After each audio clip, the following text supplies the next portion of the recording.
പിതാവിൻ്റെയും പുത്രൻ്റെയും പരിശുദ്ധാത്മാവിൻ്റെയും നാമത്തിൽ യേശുവിൻ്റെ കൂട്ടായ്മയിലെ സ്നേഹം നിറഞ്ഞ എല്ലാ പ്രിയ മക്കൾക്കും പരിശുദ്ധാത്മാവിൻ്റെ അനുഗ്രഹം, ദൈവപിതാവിൻ്റെ സാന്നിധ്യം നിങ്ങൾക്കെല്ലാവർക്കും ഇന്നുണ്ടാകട്ടെ എന്ന് പ്രാർത്ഥിക്കുന്നു. അതിരാവിലെ തന്നെ ദൈവവചനത്തിൽ വിശ്വസിച്ചുകൊണ്ട്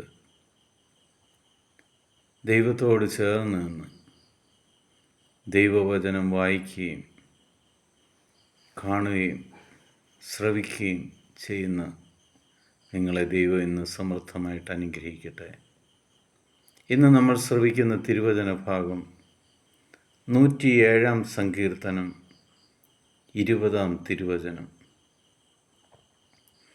അവിടുന്ന് തൻ്റെ വചനമയച്ച് അവരെ സൗഖ്യമാക്കി, വിനാശത്തിൽ നിന്ന് വിടുവിച്ചു.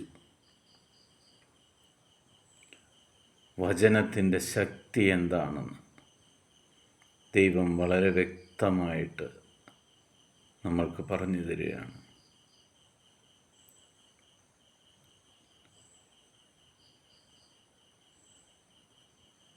ജ്ഞാനം 16:12 വക്താവ് നമ്മളോട് പറയുന്നുണ്ട്, മരുന്നോ ലേപനമോ അല്ല, ദൈവത്തിൻ്റെ വചനമാണ് അവരെ സൗഖ്യപ്പെടുത്തിയത്.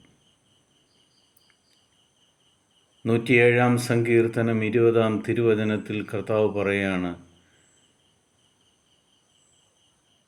ദൈവത്തിൻ്റെ വചനമയച്ച് അവർ എല്ലാവരെയും സൗഖ്യമാക്കി.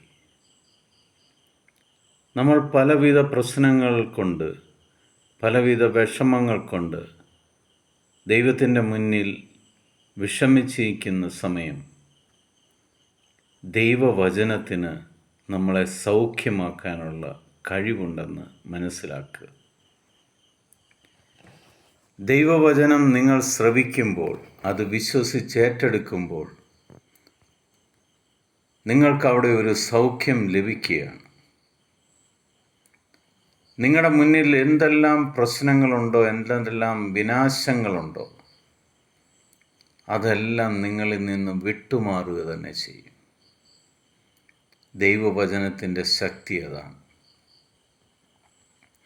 ആമേൻ ചൊല്ലി നമുക്ക് ഈ വചനം ഏറ്റെടുക്കാം. ഇതുവരെ നിങ്ങൾ സ്വീകരിച്ച ദൈവവചനങ്ങൾ, വരും ദിവസങ്ങളിൽ നിങ്ങൾ സ്വീകരിക്കാൻ പോകുന്ന ദൈവവചനങ്ങൾ, ഇതെല്ലാം നിങ്ങൾക്ക് സൗഖ്യത്തിൻ്റെയും വിനാശത്തിൽ നിന്നുള്ള വിടുതലിനും കാരണമായി മാറും. പിതാവായ ദൈവത്തിൻ്റെയും പുത്രനായ യേശുക്രിസ്തുവിൻ്റെയും പരിശുദ്ധാത്മാവിൻ്റെയും കൃപയും അനുഗ്രഹവും സമാധാനവും എപ്പോഴും നിങ്ങളുടെ കൂടെ ഉണ്ടാകട്ടെ. ഈ അതിരാവിലെ നമ്മളെ ദൈവം ഏൽപ്പിച്ച ദൗത്യത്തിൻ്റെ ഭാഗമായി ഈ ഭൂമിയിലുള്ള ഈശോയെ അറിയാൻ പാടില്ലാത്ത 800 കോടിയിലധികം മക്കളുണ്ട്. അവരെല്ലാം ഈശോയുടെ സന്നിധിയിലേക്ക് നമുക്ക് കൊണ്ടുവരാം.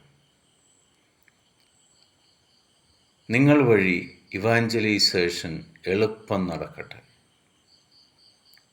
നിങ്ങൾ ഒരാൾക്ക് ഈ വചനം അയച്ചു കൊടുക്കുമ്പോൾ അവരിലൂടെ ആയിരങ്ങളിലേക്ക് ആ വചനം കടന്നു ചെല്ലട്ടെ. ആയിരങ്ങൾ പതിനായിരങ്ങളും ലക്ഷങ്ങളും കോടികളുമായി മാറട്ടെ.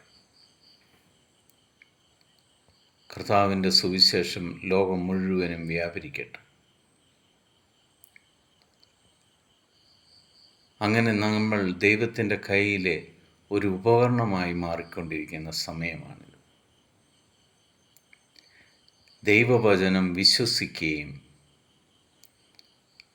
ആ വചനം ഏറ്റെടുക്കുകയും ചെയ്യുമ്പോൾ നിങ്ങൾക്ക് സൗഖ്യവും വിനാശവും മാറിപ്പോകും. അതുപോലെ നിങ്ങൾ ദൈവവചനം വേറൊരാൾക്ക് പങ്കുവയ്ക്കുമ്പോൾ അവരിൽക്കും ദൈവത്തിൻ്റെ സൗഖ്യവും അവരിലുള്ള വിനാശങ്ങളും മാറിപ്പോകാൻ നിങ്ങൾ ഇടവരുത്തും. നിങ്ങളുടെ സുവിശേഷ വേല എപ്പോഴും ദൈവസന്നിധിയിൽ അനുഗ്രഹപ്രദമായി മാറട്ടെ. ഈശോയുടെ സമാധാനം ഞാൻ നിങ്ങൾക്കെപ്പോഴും നേരുന്നു. ഈശോ മിശിഹായ്ക്ക് സ്തുതിയായിരിക്കട്ടെ.